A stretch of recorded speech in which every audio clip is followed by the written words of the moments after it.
পৃথিবীর সর্বশ্রেষ্ঠ কাপল স্বামী স্ত্রীর গল্প শুনবই। দেখেন, পিয়েরে কিউরি আর ম্যারি কিউরি। পিয়েরে কিউরি একবার নোবেল পুরস্কার পেয়েছেন, ম্যারি কিউরি 2বার নোবেল পুরস্কার পেয়েছেন। পিয়েরে কিউরি কিন্তু খুব কম বছর বেঁচেছেন, 47 বছর বয়সে রোড অ্যাক্সিডেন্টে মারা যায়।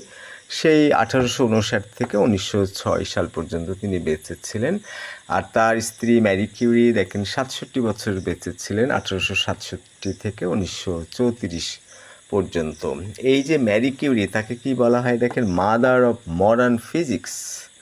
কিন্তু তিনি প্রথমে যে নোবেল পুরস্কার পেয়েছিলেন পিয়েরে কিউরির সাথে, সেটা তো আছেই। পরে আবার এই ম্যারি কিউরি কেমিস্ট্রির উপরে সে পড়াশোনা বা কাজ করে, গবেষণা করে সে কিন্তু দ্বিতীয় নোবেল পুরস্কার পায়। সেই গল্পগুলো আমরা দেখব। যে তারা কি করতো, এই যে গবেষণা করতো রেডিও অ্যাক্টিভ মেটেরিয়ালস নিয়ে, এবং তারা দুইজনে নোবেল পুরস্কার পেলেন 1903 সালে। আবার তাদের মধ্যে যে পৃথিবীর শ্রেষ্ঠ কেন হাজব্যান্ড অ্যান্ড ওয়াইফ, এটার কারণ দেখেন যে তারা কিন্তু মশারি টাঙ্গানোকে টাঙ্গায়, শুধুমাত্র স্ত্রী টাঙ্গায় তা না, রান্নাকে করে স্ত্রী করে তা না।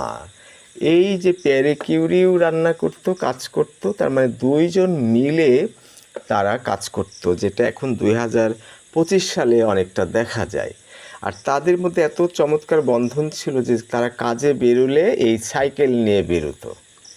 তাদের দুইটা সন্তান ছিল, দুইটাই মেয়ে, আইরিন কিউরি আর ইভ কিউরি। এখন দেখেন, এই যে 1906 সালে কি হলো, রোড অ্যাক্সিডেন্টে পিয়েরে কিউরি মারা গেল মাত্র 47 বছর বয়সে।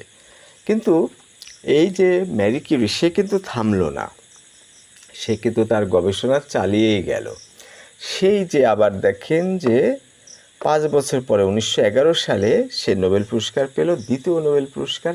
এই একমাত্র লেডি যে 2টা নোবেল পুরস্কার পেয়েছে, এবং সেটা আবার এখন দেখেন ফিজিক্স না, ওনাকে তো বলা হয় মাদার অফ মডার্ন ফিজিক্স, কিন্তু উনি কেমিস্ট্রিতে গবেষণা করে নোবেল পুরস্কার পেয়ে গেলেন।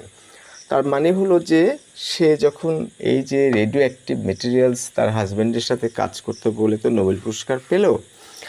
এবার এই যে 1906 সালের যে রোড অ্যাক্সিডেন্টে মারা যায় তার স্বামী 47 বছর বয়সে, সে কাজ শুরু করলো, এবং 1911-তে কেমিস্ট্রিতে যে নোবেল পুরস্কার পেল। কীভাবে? সে হচ্ছে যে রেডিও অ্যাক্টিভ, সেই রেডিও অ্যাক্টিভিটি মেডিসিনে কীভাবে ব্যবহার করা যায় সেটা নিয়ে এই ম্যারি কিউরি কাজ করলো, এবং এই মেডিসিনে যে রেডিও অ্যাক্টিভিটি